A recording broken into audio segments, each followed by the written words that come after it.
Opening words for this morning are by Rabbi David Wolpe.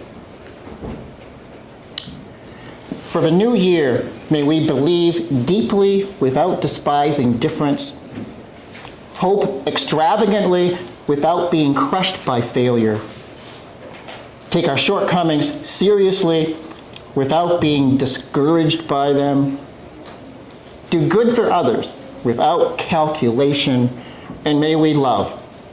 Love without fear, love without narrowness, love without limit.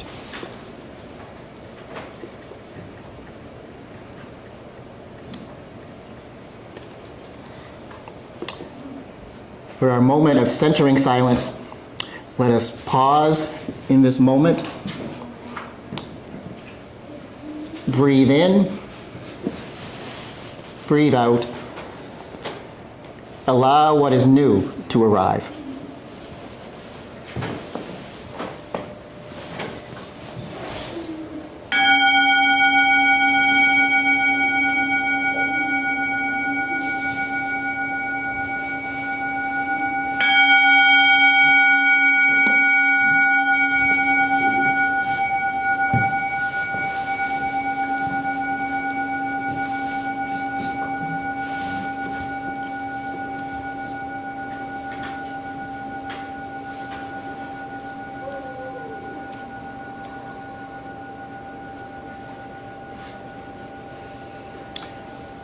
We're going to go ahead and light our chalice.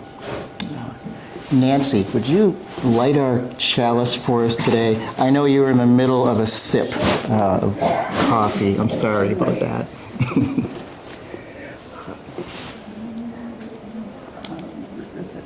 So we're going to just transfer the flame from... Right, is there a box I can... Oh, you just light it right off the source candle. Right?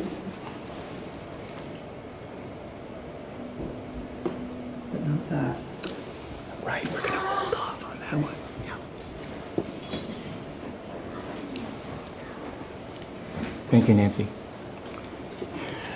We light the chalice today, looking ahead with anticipation to the new year that arrives tomorrow. May the light of truth and compassion guide us in 2024. May our resolve remain strong and consistent from day to day and month to month in 24. We light this small light. May it burn bright.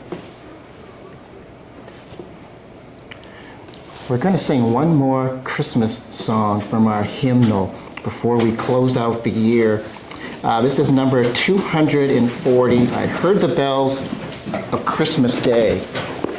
David, this is not the tune I think most of us know.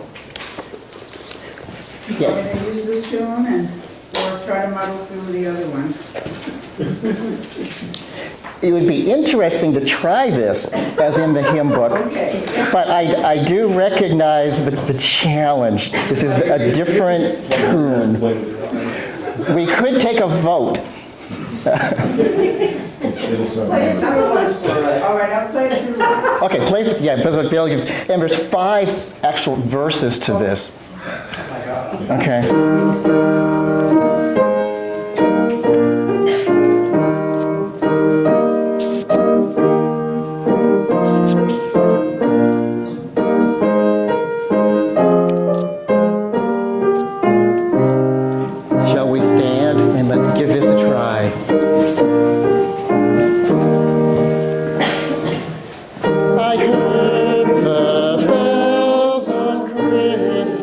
Day, their old the carols play, and wild and sweet the words repeat of peace on earth to all goodwill.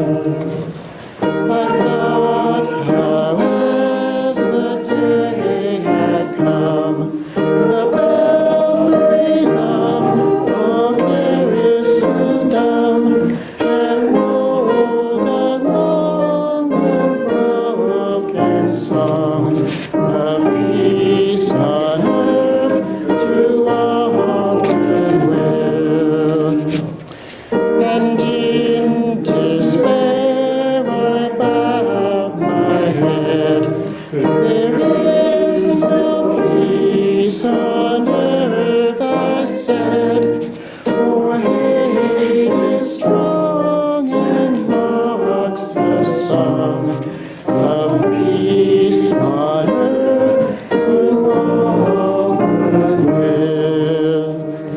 And the bells more loud and deep, God is not dead, nor doth God sleep. The wrong shall fail, the right prevail, and peace on earth to all goodwill. To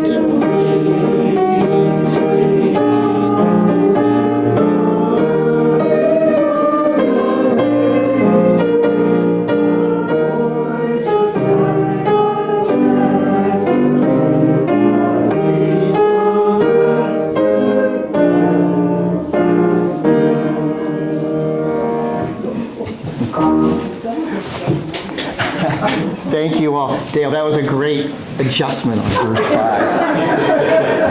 I got the last note.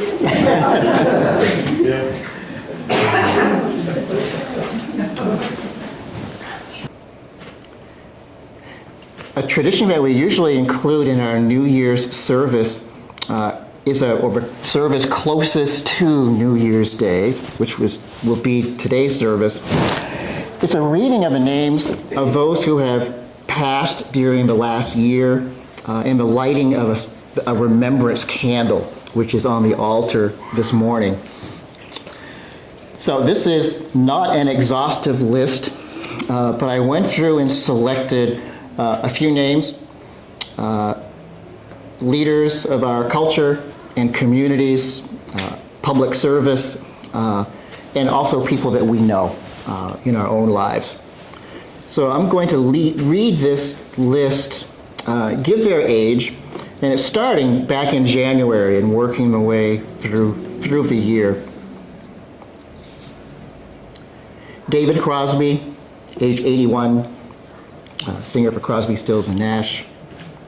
Ahmed Kure, age 86, Palestinian peace envoy at the Oslo Accords in 1993 and 1995. Wayne Shorter, age 89, innovator of jazz saxophone, played for Miles Davis Group. Harry Belafonte, age 96, civil rights activist, entertainer. Rabbi Harold S. Kushner, age 88, best-selling author who wrote When Bad Things Happen to Good People. I heard him speak at our UUA conference in Boston years ago. Gordon Lightfoot, age 84, Canadian singer-songwriter. Superstar Billy Graham, age 79, pro wrestler, not the evangelical preacher. Tina Turner, 83. George Winston, age 74, pianist and co-founder of Windham Hill Records. Daniel Ellsberg, age 92, military analyst who leaked the Pentagon Papers, also spoke at one of our UUA conventions in Fort Worth, Texas, that I attended. Alan Arkin, age 89. Tony Bennett, age 96. Sinead O'Connor, age 56. John Warnock, age 82, inventor of the PDF. What would we do without it? Jimmy Buffett, age 76. Dick Butkus, 80, Hall of Fame linebacker for Chicago Bears, Monsters of the Midway. Frank Borman, 95, astronaut who led first orbit of the moon. Rosalind Carter, 96. Henry Kissinger, 100. Sandra Day O'Connor, first woman on the Supreme Court, age 93. Norman Lear, 101. Writer and producer whose comedies and TV shows changed television. And last of all, Tom Smothers, age 86, comic half of the Smothers Brothers. And a list of local personalities that we loved and knew. Tori Sylvester, Phil Geishecker, Chuck Dunning, who was our lawn care guy for several years. Two neighbors of mine in Monticello, in our little cluster neighborhood, Alan Green, Keith Wheeler, and just recently, Rachel Good. And I realized that Dale officiated at several of those funerals connected to our two churches. So thank you, Dale, for officiating for those services for our community this year. And I'd like to create space for any other names that people that you have known or your family members that passed this year. Please share those names and we will light the candle for everyone. Judy Shedd. Okay. My neighbor Wanda Parks across the street lost her mother, and I don't even know her name. I haven't seen it in the paper. Jim's sister, Norma London.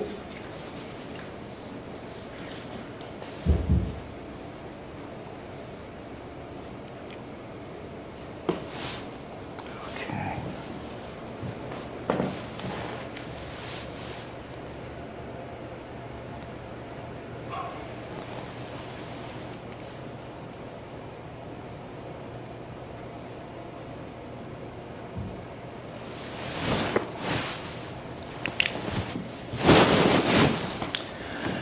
We light this candle in remembrance of those who have passed in 2023.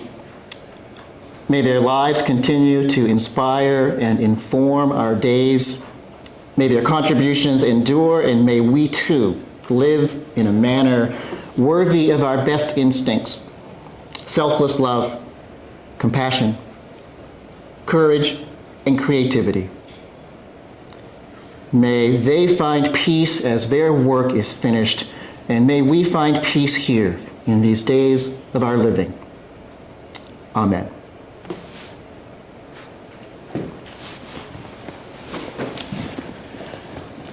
Our group reading this morning is 544, New Year's Day.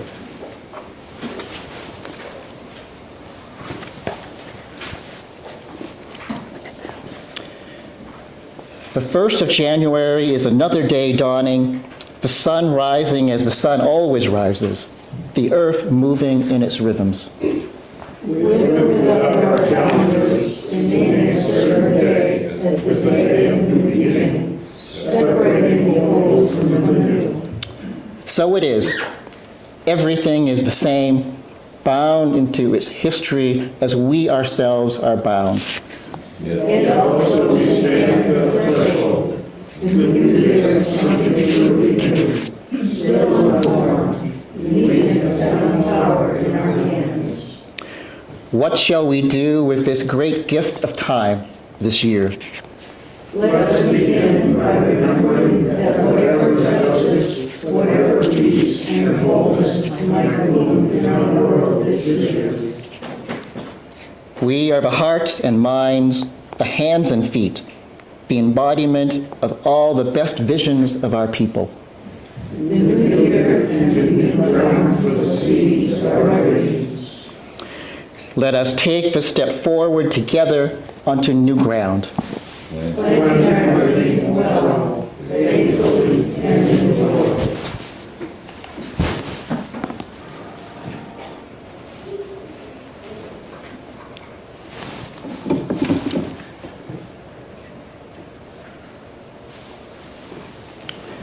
So today is a service of odds and ends to finish out the old year, personal reflections, observations, and haphazard recollections.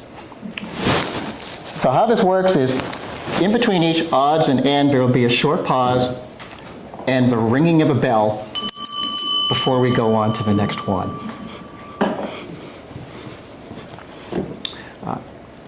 For the New York Times, Melissa Kirsch is the editor of a regular column called The Morning. And at the end of each year, she does the best advice you received this year column. So I've selected just a couple of those to share this morning. And Melissa says, advice given on New Year's takes on the air of a benediction, a strong first sentence with which to begin a new chapter. So I found these couple to be just great advice going into 24. First one is by Catherine Cunningham from Carrboro, North Carolina. We are all juggling so many balls.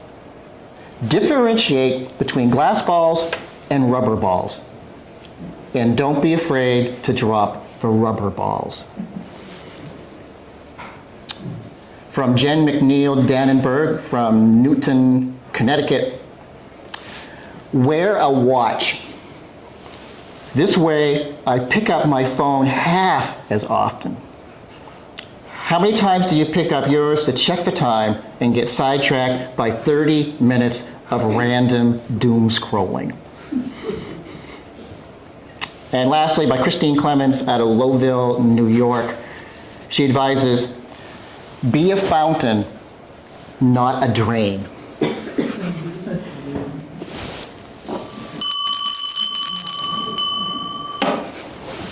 Also be thinking, if you want to add something as we go along the way, let me know and I'll ring the bell and you can do a quick one as well, okay?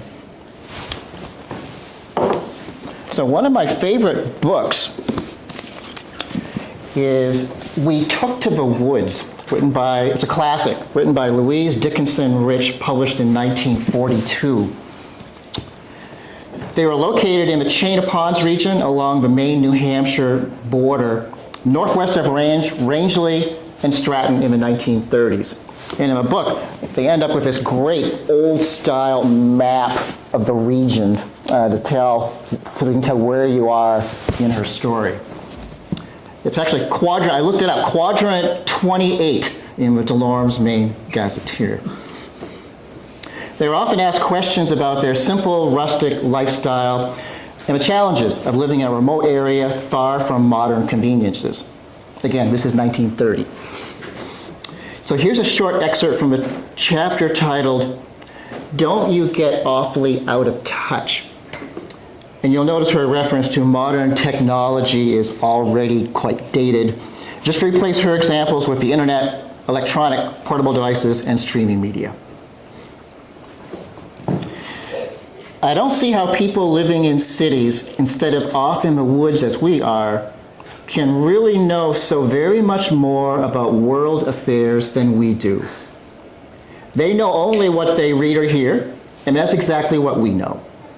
The only difference is that in the city you can get 10 conflicting reports a day on any given situation, while we have to wait until Time magazine comes out in the Friday mail to find out what the whole thing really boils down to. We get our news a little late, but I wouldn't be surprised if in the long run we have a clearer and more sensible idea of what is going on than those who read every special edition and listen to the special spot news broadcasts on the radio all day long. Frankly, I don't see how they can possibly know where they're at from one moment to the next, and I think they'd all go raving mad. We have a radio too, of course. If we wanted to, we could hear news broadcasts every half hour or so, but we don't want to. We have too much else to do, and since ours is, perforce, a battery set, we have to consider, before turning the radio on, whether what we are about to hear is worth running the battery down that much. It's amazing how much you decide can be eliminated under those circumstances. If it would help humanity by so much as 1 iota, I would gladly sit all day and listen to hour-by-hour reports of our progress made or not made along numerous fronts. But I'm afraid it wouldn't help anything, and most likely it would keep me in a constant state of turmoil and indigestion. So we have our 15-minute dose of everything's going to heck each evening, and the rest of the day we simply try to go about our business. And at the time I wrote a few side comments in the margin. How can we cultivate a measure of tranquility in our own life when the world and its demands upon us are accelerating at such an alarming rate? It doesn't do us, the people we are involved with, or the world at large, any good if we are, as Louise writes, in a constant state of turmoil or suffering from an upset stomach. There's not very much tranquility left in the world today. It may be that in striving to preserve a little of it in our own way, we are making the best contributions within our own powers.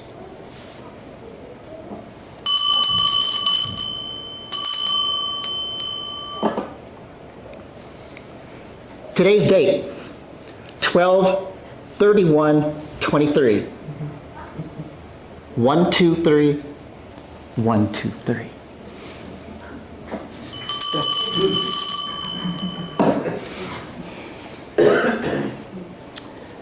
Okay, this is about incidental occurrences, or what I call IOs. And last year during Advent, I did a sermon on these. First time I really thought much about it, incidental occurrences. And that year turned out our Christmas tree was one of those incidental occurrences. And this year turned out again this year. We had an incidental occurrence with our Christmas tree. We have not had to pay for a tree for 2 years now. So this year I was getting ready for the winter solstice service, and I was bringing wassail. This is my usual item that I bring. I was at the local grocery supermarket. I thought I had everything.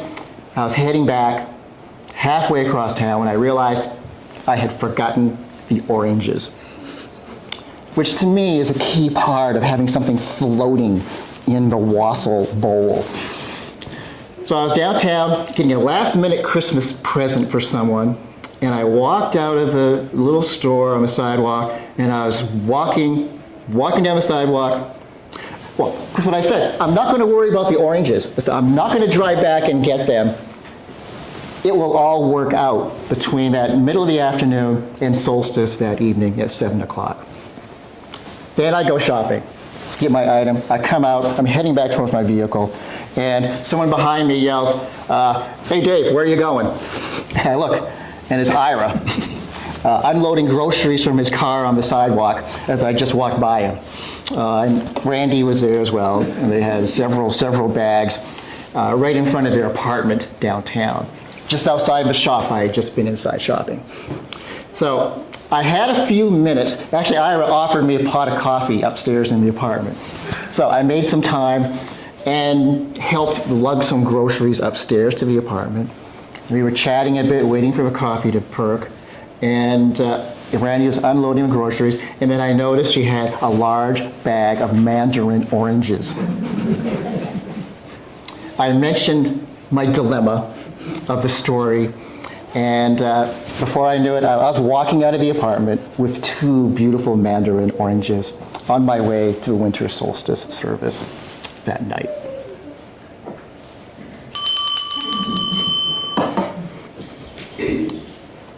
I.O. number 2. The next day, I was at church after winter solstice, cleaning up, getting ready for the candlelight service several days later on Sunday night. Here, I was just about ready to leave, literally walking out of the building when someone knocks on the door. Former classmate of mine I had not seen in years. He had recently lost his job, lost his house. He and his wife were currently living in his vehicle, parked right next to my office. He was having some legal difficulty, and someone had told him he needed some advice, go talk to Dave. As we talked, I discovered his father had taken his own life when my classmate was 16, which I was not aware of. On December 23rd, this was December 22nd. He had also been abused as a child, which I was not aware of. And he had suffered a heart attack about 2 years ago from which he was still recovering. I had known him for over 45 years, but I did not know any of this. I was able to give him some modest funds from our Pishka. I was able to share a few words. If he had come 2 minutes later, none of this would ever have happened. It felt like a scene out of It's a Wonderful Life with Jimmy Stewart, and I just happened to be there.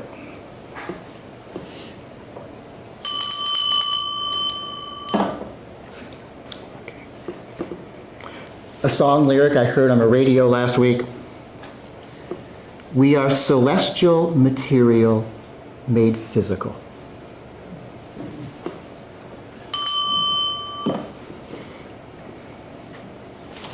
Anybody else want to go? I've only got one more left. You can do it right from your seat. I'll ring the bell for you. Anyone? Cindy? I haven't researched it, but yesterday I heard on the radio that the great thing that happened this year is a man that was paralyzed walked using his mind.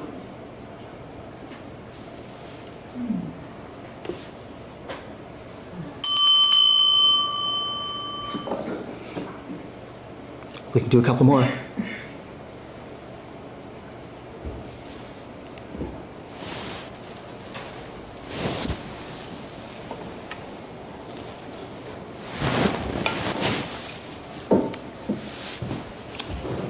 On the altar here, I brought in, these have been here during Advent, beautiful kaleidoscopes. Randy and Ira brought in.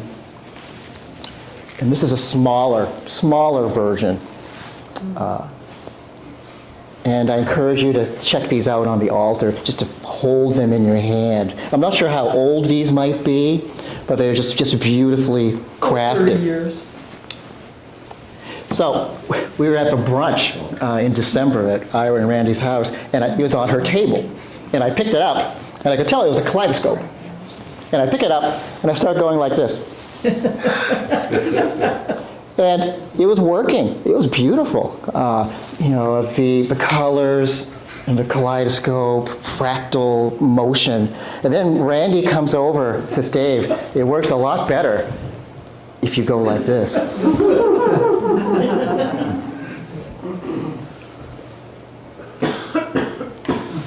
And she was right. But it still works the other way around.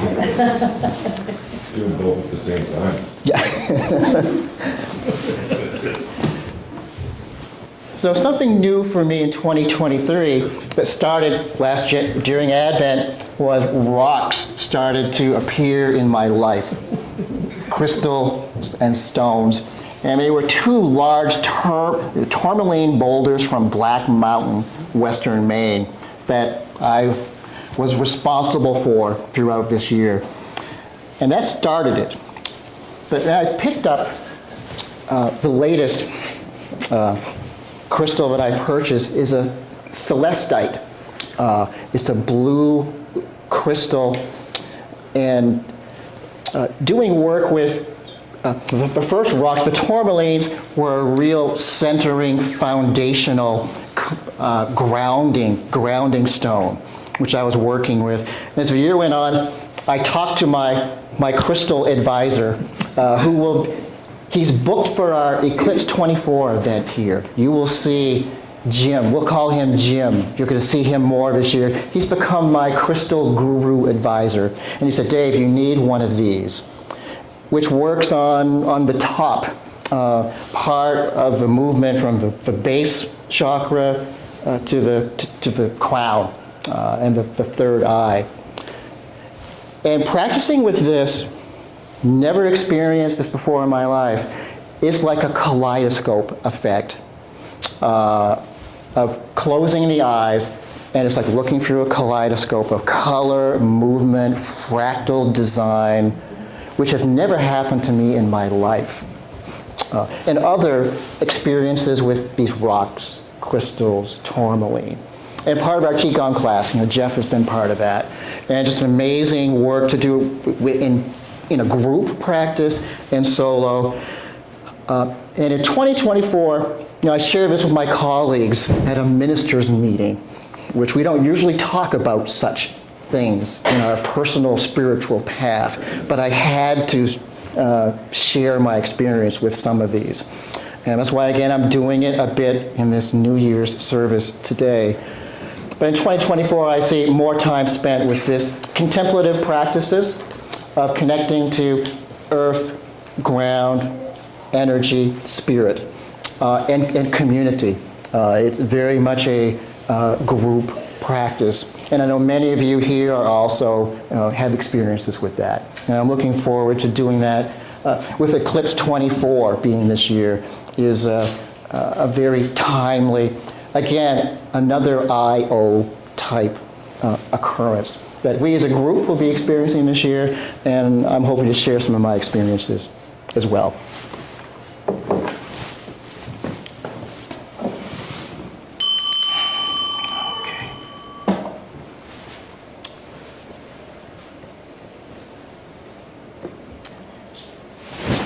So as I was preparing for the Yule Log ritual that we've been doing here for years, I now have to walk half a mile to go to my woodshed from my mother's house, where we are on US Route 1. The road was so wet, no snow, open fields, I had to walk in my rubber boots to get to the woodshed, and it started snowing as I was walking to get this piece of wood that we're going to use for our ritual this morning, and came back, and I got a chance to use my power tool, which is always a great chance. And you'll notice there's holes on the end, as well as this year just on the front. We're not doing a double-sided, so it'll be easier to place your little piece of paper for the Yule log. And the snow just continued through the day yesterday, right up till today, when we had shovelers arriving and salters to help prepare the space and walkways for today's service. The Yule log tradition it's a great way to start the new year. We've done it many different variations here, depending on our stove situation. When we added the propane insert, it's gorgeous. We can see the flame, but our ritual log will no longer go into our old cozy wood stove. We would have fire tenders, fire keepers, and to put the log into the stove. So with this variation, I'll be, again, walking back I'll be skiing to the cabin this afternoon, and place it in the wood stove at my cabin in Monticello, and we will burn our 2023 Yule log. So here's how this works. We're going to pass around this plate, take a piece of paper and write down one or two things on this. It's a small slip of paper, but if you write small, you can fit an awful lot on here. There's pencils in here. Things that you're ready to bid audio to. Things that are no longer of service to you. Old habits and behaviors from the past year. Limiting attitudes or point of view. Bad experiences we just want to release. To breathe them out like an expired breath of release. Letting them go. A list of things that you are going to leave behind in 2023 as you walk fresh into a new year. Like taking a deep breath of fresh air.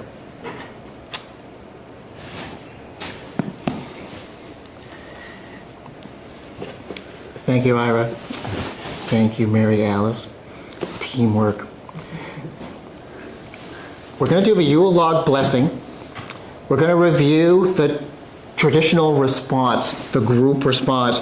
Your line is, "and good riddance," okay? On cue, as loud as you can. Here's the blessing. Out with the old and in with the new. We move on from where we have been to where we are going. May our past not drag us down. May our future spur us forward to new dreams, new inspiration, and new happenings. Let it all go. Say goodbye to 2023. It was a good one, but sometimes difficult one. Say goodbye to 2023. And our traditional response is,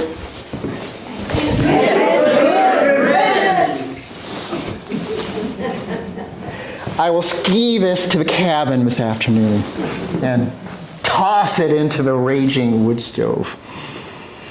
Thank you. Happy New Year, everyone. All the best to you and to yours in this new year. I'm glad we have this place to share parts of it together. I do not take any of that for granted. It's so difficult to create and to achieve even a small community of fellow travelers.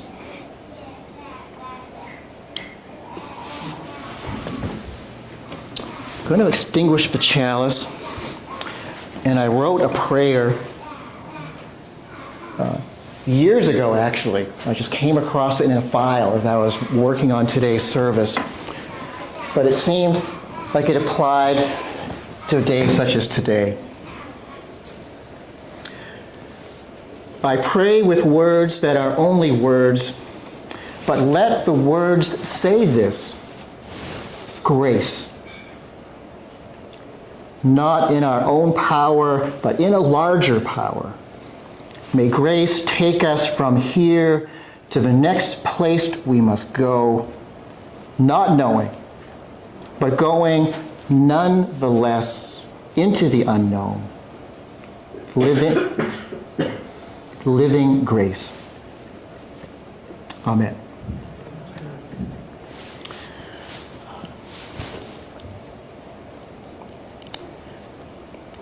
I want to play just a brief snippet from one of my favorite New Year's songs.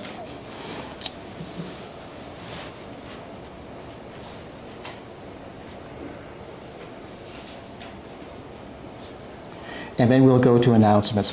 This is by Pink Martini, out of Portland, Oregon, and it's the traditional Aulde Lang Syne.